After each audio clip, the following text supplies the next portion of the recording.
It was a big thing that I want to have kids of my own. And I was living a dream. So I was not missing anything at that time. There you're in a bubble all the time.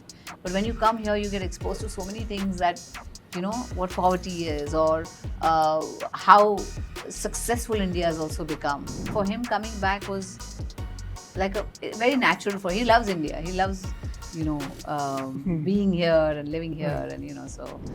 Firstly, though, in this gap, did you ever miss coming back to Bollywood or? When I did Ajanachli, before that, no. Before that, yeah. No, because I was having my kids at that time. I had Aaron first, and then after 2 years, I had Ryan. And, you know, everybody has dreams for their own lives. And this was a big part of my dream for myself, that have a family, have a house and husband, family. Because I was brought up in a very traditional way, and for me it was very important. And I came from a big family, so we are 4 siblings, and so I always loved kids, and it was a big thing that I want to have kids of my own, and I was living a dream, so I was not missing anything at that time.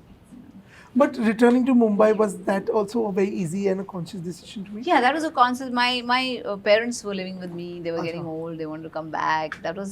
That's the reason we started thinking of it, you know. Okay. And then we thought some more and said, yeah, why not? The kids will also get to live in India and see how, you know, our culture is and what happens here and how people live. Because out there, you're in a bubble all the time.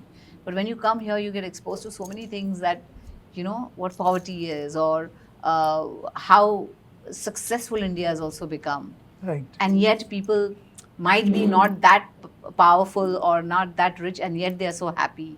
You know, all those kind of things that's the culture of India, and I wanted them to get exposure to that. And of course, my work was here, and my husband wanted to do something for India when he came back. So it all kind of fell together, and I think it just happened. You know. But how much is Dr. Nene adapted to Mumbai's life and all now? Yeah, he's adapted. I mean, he used to come here when he was little. His grandparents were in Dadar, and so he used to visit them.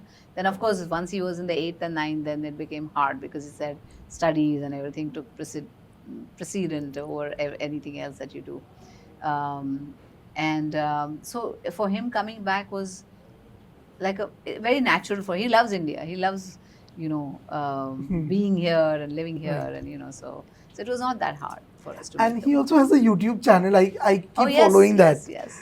So, you know, this idea of having a YouTube channel, whose idea was it? Was it his idea, or, you know, you had some? No, I mean, he wanted to create awareness for certain things, and he's a doc, and he said that people should get the right information, you know, and he said if I talk about health, and it's coming from a doctor, and he does a lot of research, and he also gives which research papers he, you know, in his link in bio or whatever it's called. So from which papers he has made the statements, you know, so he gives a link to that so that people get scientific evidence-based kind of information, you know, when he does his YouTube or his Insta. And everybody's on social media nowadays. Absolutely. I mean, that's another thing.